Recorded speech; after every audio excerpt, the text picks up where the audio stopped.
Good morning, ma'am. My topic for today's presentation is an overhead projection.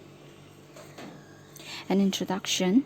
Overhead projection is a device that allows you to display image from either a computer or laptop or image created in real time. Overhead projectors were often used in classroom to showcase some type of presentation or paper for a group of students to review, and in more recent times, overhead projectors are being used or designed to project things on technological device.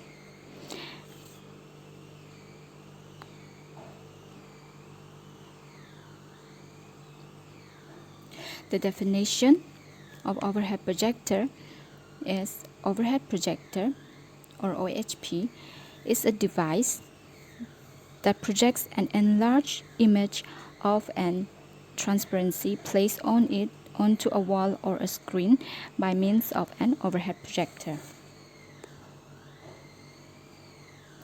The type of overhead projector are: number one is transmissive overhead projector.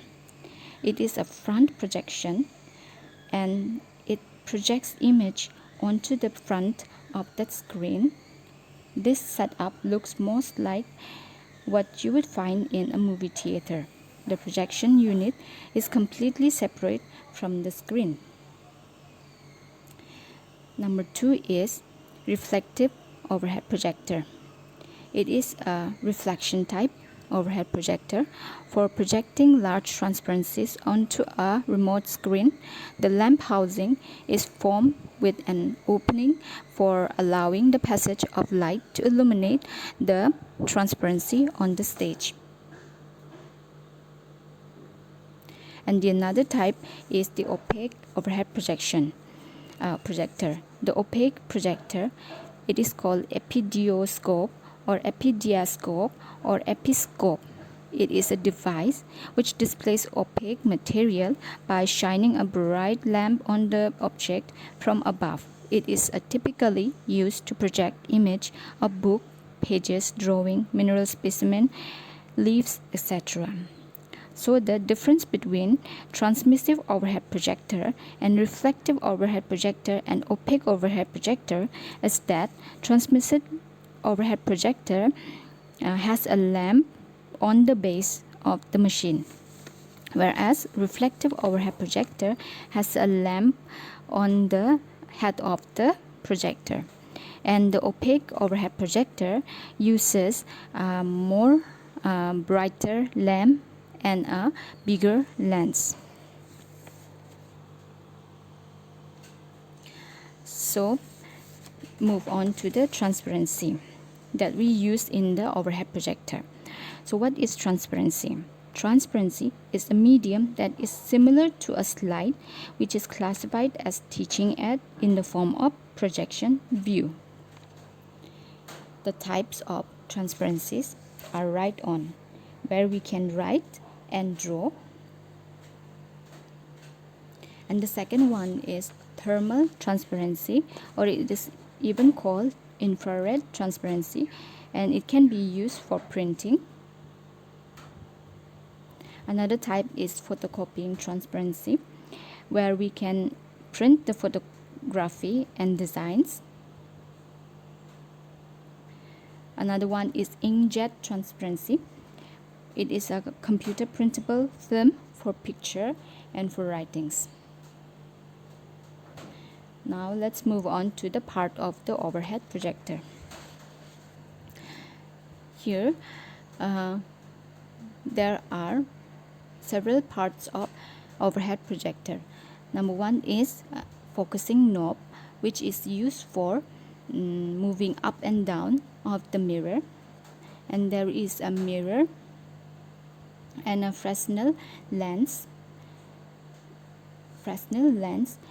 where we can keep the transparency on the top of it, and there is a switch on and off on the bottom side, and there is a lamp on the bottom.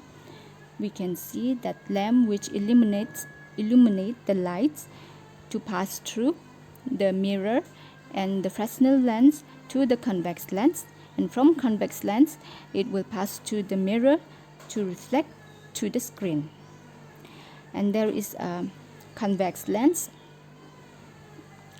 on the head of the projector, which pass the light from Fresnel lens to the mirror to reflect to the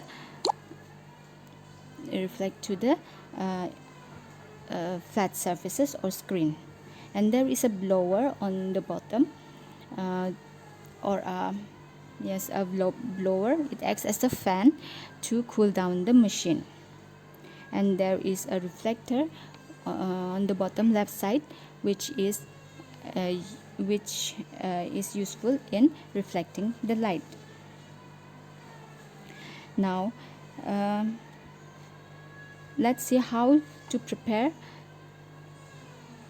the OHP transparencies. OHP transparencies should be simple, single concept per sheet, and the letter should not be less than 6 millimeter, and there should be figure and diagram which is relevant to the content, and only key messages should be used with the different colors, and we should leave margin before writing or drawing anything, and we should avoid writing or drawing too close to each other, so that while displaying the images on the screen it should be easy to read. Now how to use it in a right way. While using OHP, we should stand to the audience, facing to the audience, and we should not face the projected image,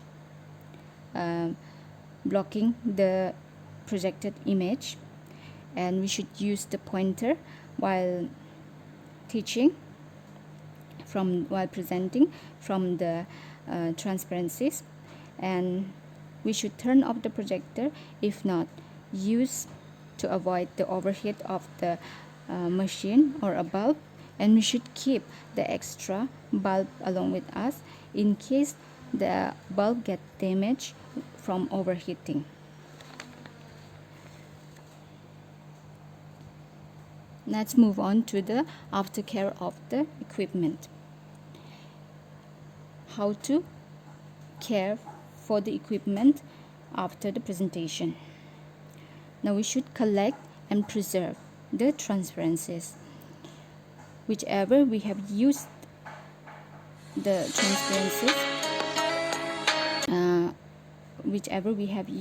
transparencies, we can use it sometime later, so we can preserve that transparencies. And we should never move the machine immediately, because the bulb or the blower, it might get damaged, and we should not disconnect it immediately. We should wait for the machine to cool it down first, then we disconnect it. And we have to clean the lenses after use, and we have to cover the OHP and keep it in a proper safe place.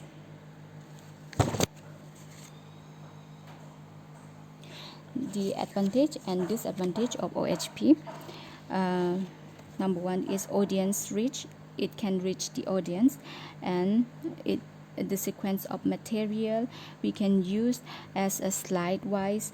We can use the transparencies one after the other with the content related, and that is user friendly. It is easy to use. But the disadvantage of OHP is it is outdated technology, and there is a resolution problem. We cannot zoom out or zoom in, and there is a cost to replace bulb because it's expensive, and there is a transportation problem of this machine. Thank you, ma'am.